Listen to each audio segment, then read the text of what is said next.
Hello and welcome to Somerset News Network. In the last video I talked about Alfred the Great. He was fighting the tyranny of the Roman Empire, the Church of Rome. Very much like today, we're fighting the EU, we're fighting tyranny of the government. Now I found a letter from Earl Taylor Jr.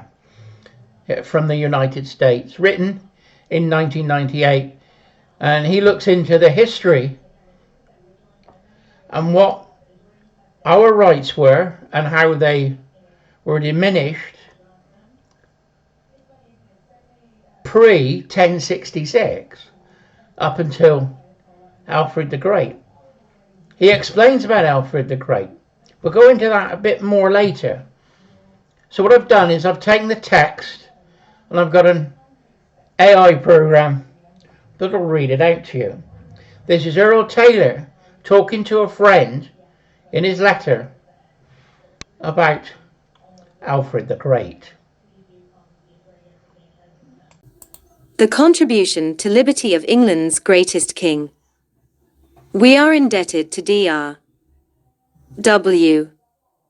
Skousen for his research on the subject. Further details and documentation of the amazing account can be found in Dr. Skousen's newest book, The Majesty of God's Law, available from NCCS. In my personal studies, I have concluded that Americans will never really make a significant difference in our country until we, individually and collectively, gain an understanding and appreciation for the perfect law of liberty which God has revealed in ages past. King Alfred apparently gained such an appreciation and then was able to make a significant contribution to the cause of liberty. Alfred was King of England from 877 to 899 AD. In order to appreciate what he did, let us briefly review 2,300 years of world history prior to his reign. The contribution to liberty of England's greatest king. We are indebted to Dr. ND rejected God's law. 1. God's law was revealed to Moses and given to Israel in its purity around 1500 BC. 2. Israel apostatized and rejected God's law and was scattered throughout the world. The 10 tribes of Israel went north, settled in the Crimea, just north of the Black Sea, and then later became lost. 700 BC. 100 BC. 3. Rome became the ruler of the world. 133 BC. 476 A.D. Dr. Skousen describes Rome's effect on God's law. Roman civil law had largely obliterated the essential elements of God's law. The proclamation of liberty had been smothered under the debris of oppression and tyranny. The concern for the poor, the sick, the elderly, the widows and orphans had been replaced by greed and conquest that had created poverty, widows, orphans, and human suffering on a monumental and pervasive scale.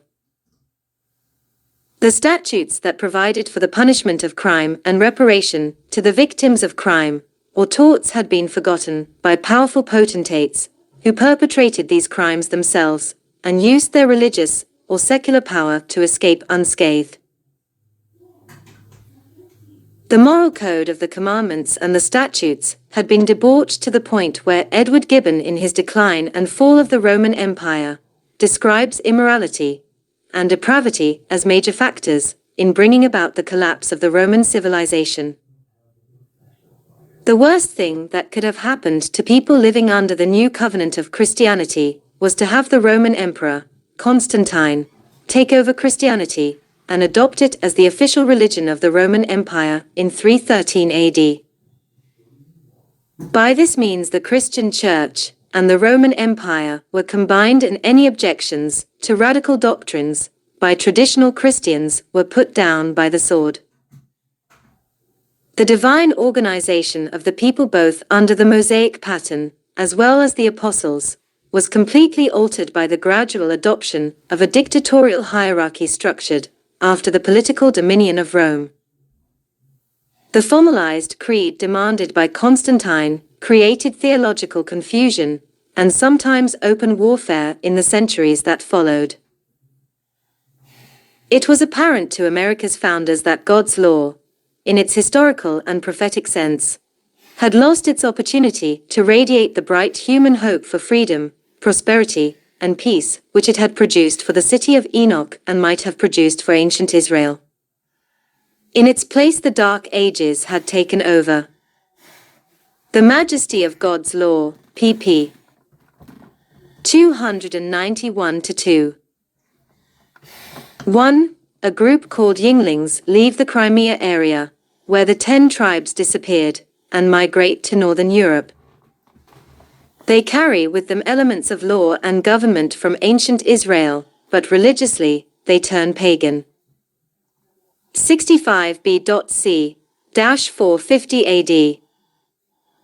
2. The Yinglings mix with the Saki tribe, and became known as the Yingling Saki, or Anglo-Saxons. They enter and conquer Britain, after the Romans leave, and change the name of the island to Angleland or England. 450 AD. 3. Pope Gregory sends missionaries to England to convert the pagan Anglo-Saxons to Christianity. 590 AD. England is eventually Christianized. As some of the Anglo-Saxons were taught Latin so they could read the Bible, they were amazed to find that their own traditional laws were recorded by Moses in the biblical books of Exodus, Leviticus, Numbers, and Deuteronomy.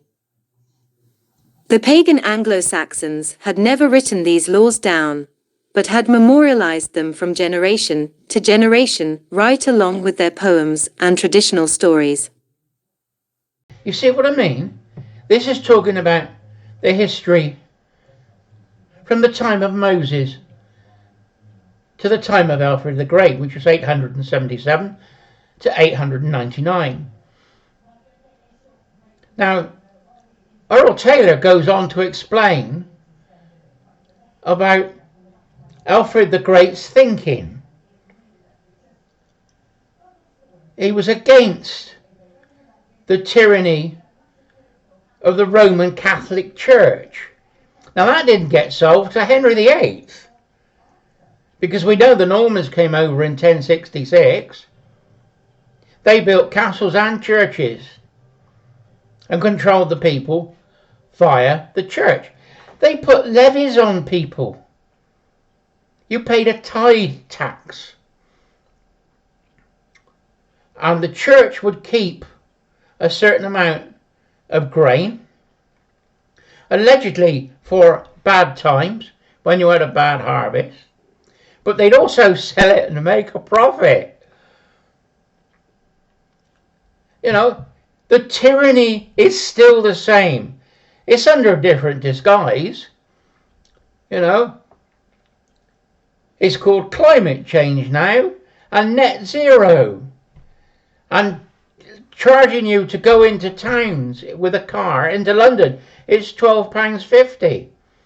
It's still the same toll, the same tithe tax, still the same sort of thing.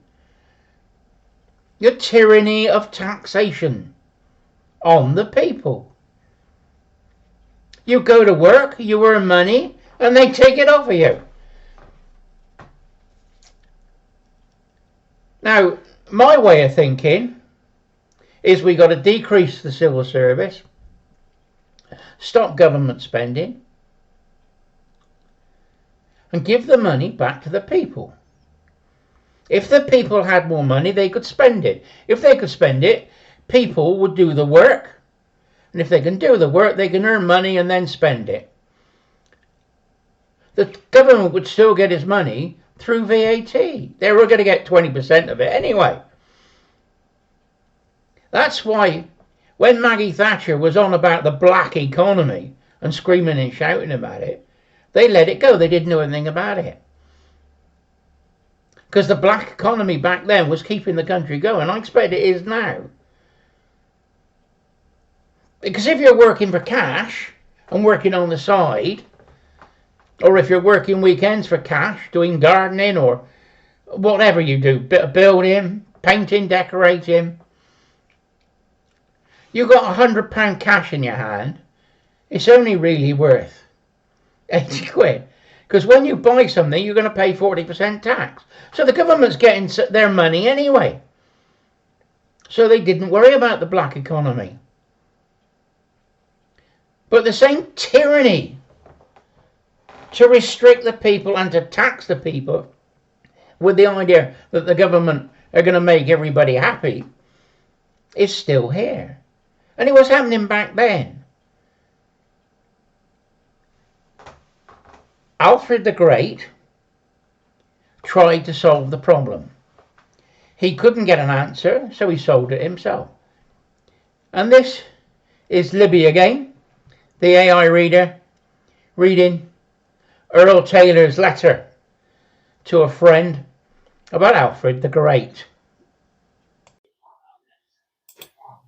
King Alfred used the Bible and common sense to challenge some of the doctrines coming out of Christian Rome. When the famous Alfred became king of the Anglo-Saxons, 877 to 899 AD, Christianity was already well entrenched. Alfred had not only become a comprehensive linguist in order to study the Bible, but he had become a diligent student of the Greek and Roman classics. His writings also demonstrate that he was amazingly well informed about European geography and history. Alfred translated a number of books into Anglo-Saxon. One of these was the writings of Boethius, the Roman philosopher, who had raised some serious questions concerning certain doctrines taught by the Church in Rome. King Alfred had wondered about these doctrines himself, and when Boethius confessed he could not explain them, Alfred proceeded to provide his own conclusions that these teachings were contrary to the Bible and therefore wrong. For example, King Alfred rejected St. Augustine's doctrine of original sin and emphasized that mankind will not be punished for Adam's sin. Men are only responsible for their own sins. He said, God had appointed freedom to be given to men. If they sin in anything through this freedom, they shall, by penitence, compensate for it, to recover that freedom, and if any of them will be so hard-hearted that he will do no repentance, he shall then have a just punishment. In numerous statements along these lines, King Alfred emphasized human responsibility and personal accountability.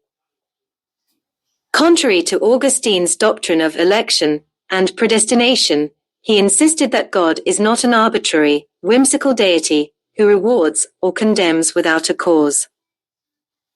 Men are judged according to their deeds. Contrary to Augustine's doctrine of predestination, King Alfred emphasized that God's omniscience and foreknowledge of things to come is not predestination. He seeth all our works, both good and evil, before they are done. But he compels us not to necessarily do the good, nor prevents us from doing evil, because he has given us freedom. Historian Sharon Turner compliments King Alfred for his penetrating insight concerning Augustine's confusing doctrine and says, Alfred has hit upon the real wisdom of opinion on this contested subject, which many theologians and metaphysicians have failed to attain. He could not have left a more impressive instance of the penetrating sagacity of his clear and honest mind. This same purity of theological insight is reflected in his understanding of the attributes of God. Here are samples of his views concerning the Creator. God is the beginning of all good things, and the governor of all creatures. He is the supreme good. All is present to him. He never remembers anything, because he never forgets aught. He seeks nothing, because he knows it all. He searches for nothing, because he loses nothing. He dreads nothing, because he knows no one more powerful than himself. He is always giving and never wants. He is always almighty, because he always wishes good, and never evil. To him there is no need of anything. He is always seeing. He never sleeps. There never was a time that he was not, nor ever will be. He is always free. He seeth all our work. So, Alfred the Great had the same problems we had today. The tyranny. Back then the government, or the king at the time, was using the Catholic Church to suppress and control the people. Today it's the press. The mainstream media, MSM. They're being used to persuade us to be good citizens. That's where we come to 1984 and the thought police. It's done to try and control you. If you're free thinking, you have the right of free speech. You have liberties. That's what Alfred was talking about. He's talking about unjust punishments. What have we got with these people that have posted on Facebook doing 14 months in prison? Is this not tyranny by our own government?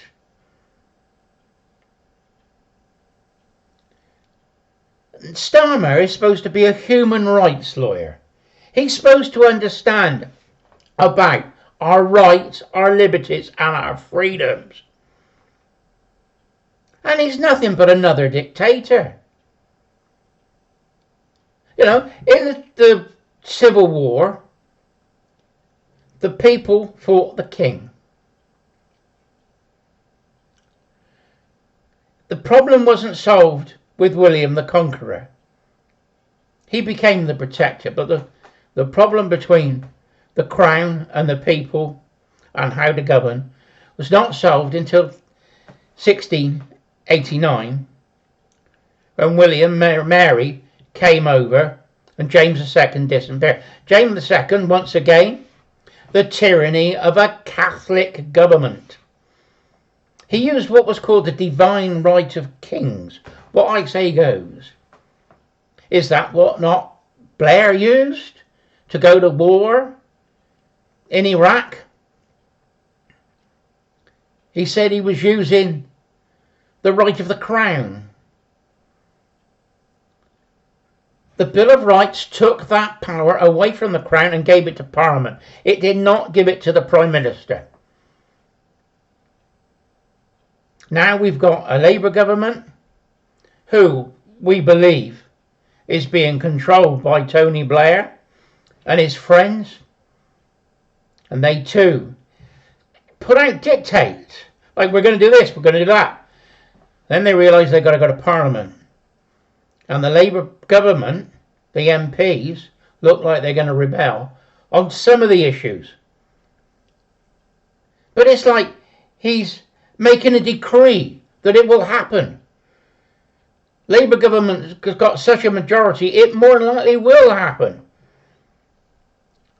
But that's the tyranny of government. It isn't the rights, freedoms and liberties of the people. Sorry, I get so cross. I can see it. Why can't other people see it? You know, there's a few out there who understand what's going on. You know, it just The tyranny of government. They didn't like what Tony Robertson was saying. Now, I'm not going to say I'm a fan of Tony Robertson. I find him a bit brash. Don't think he would be a friend of mine. But you listen to what he says. And he was right all along. He was campaigning against the grooming gangs to try and save the children. He was right. And what do we do? Put him in jail. A lady done a Facebook post. Yes, it may have been a false statement, but she put on it, is it this true? She got 14 months. The tyranny of government. We have to stand up for our rights and liberties. That's all I'm saying. Anyway, Ian, Somerset News Network, signing off.